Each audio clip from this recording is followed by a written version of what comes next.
President Trump reportedly is pressuring members of his own party regarding the Russia investigations. This as lawmakers craft legislation to protect special counsel Robert Mueller, who is probing any possible ties between the president's campaign and Moscow. The headline of a Politico article catches our attention.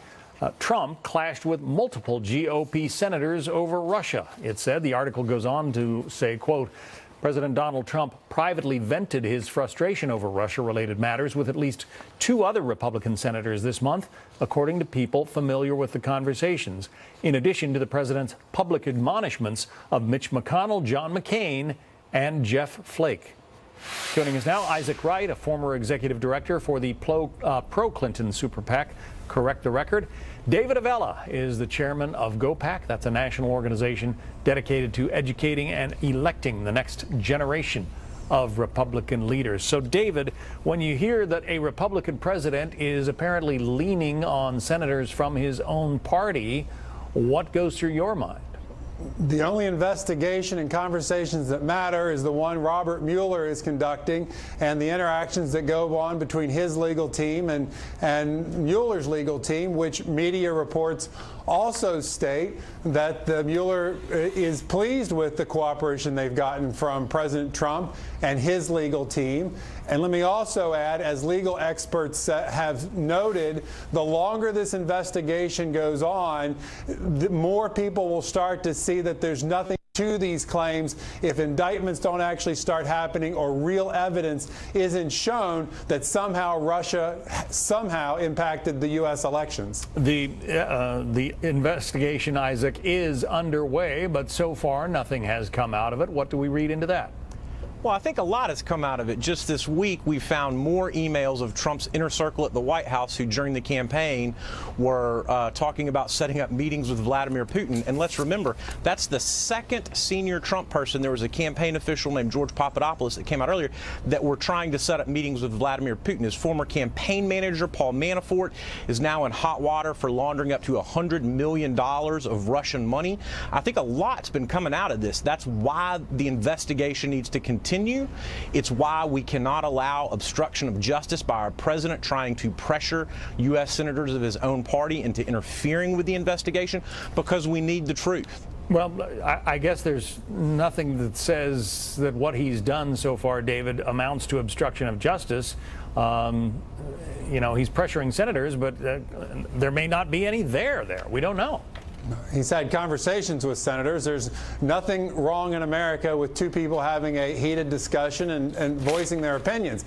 The other interesting thing about this is Isaac made some very broad stroke brushes there. No Democrat has said specifically how did Russia influence voters' thinking that made them think Hillary Clinton shouldn't be elected president of the United States. Not one Democrat has ever come out with a specific as to how Russia impacted the election. It is always Dave, I think we should default to the intelligence community, which has virtually unanimously said, the U.S. intelligence community has virtually unanimously said that the Russians were interfering and meddling with our election. Well, I don't understand why it's so hard to get pundits on the other side of the aisle to say that American democracy should be protected and defended against its foreign enemies and adversaries. But that shouldn't be a partisan issue.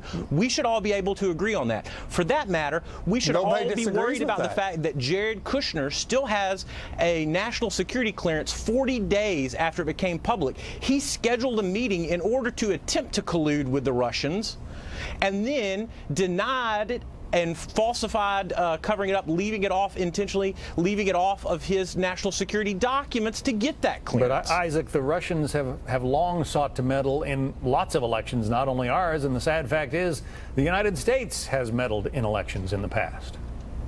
Wow, I am amazed that we are equating our country with Russia. Well, that is disappointing. It is something that President Trump did to talk about the sins of America. The United States, that is a false moral equivalency to compare our country, which has worked so hard to export democracy to other countries, with Russia's time and time again attempts to meddle, not, as you're right, not only in our elections, but in others. We've seen where they have meddled successfully in Eastern European elections. All right. David, I'll give you the last word. no one seemed to have a problem when President Obama sent his chief campaign strategist over to deal with the Israeli elections. We've heard, as you pointed out very well, the issue I was alluding to. Those were democratic elections, those were democratic elections. Those weren't interfering with negative intention. There is a difference between cyber warfare and democracy. Specifically, what did Russia put out there that made one American have a different opinion of Hillary Clinton? They hacked countless emails. They hacked countless emails and turned them over. They employed bots on the internet and social media. I mean, this stuff is well reported. The U.S. intelligence agencies have talked about it. To try to create a smokescreen that doesn't exist is just downright silly and farcical. Find me 5 voters who first heard that information and got a different opinion of Hillary Clinton. People had their opinion of Hillary Clinton. Look at the polling numbers. Dave's point is that it's okay for the Russians to interfere with our elections if they're unsuccessful? No, it's not. Yeah, that's what you just said. No, okay, it's then not. I appreciate the fact that you reversed that. I think it's not okay. What you haven't done is proven that information they received impacted their view of Hillary Clinton, thus who they ultimately voted for. People's favorable, unfavorable opinion of Hillary Clinton in our elections and hack our democracy if they're not successful. That's your point. He's not saying that, Isaac, hacking at all. Our elections. We're going to have to leave. If you can't find somebody to say that they were successful, it's not a question of whether or not they hacked our elections. It's a problem for you. It's whether or not they were successful. They didn't. Why can't we just defend our democracy? They didn't hack our elections. They didn't change any votes. We're going to have to leave it there, gentlemen. Isaac Wright, David Avella. Thank you both. Thank you.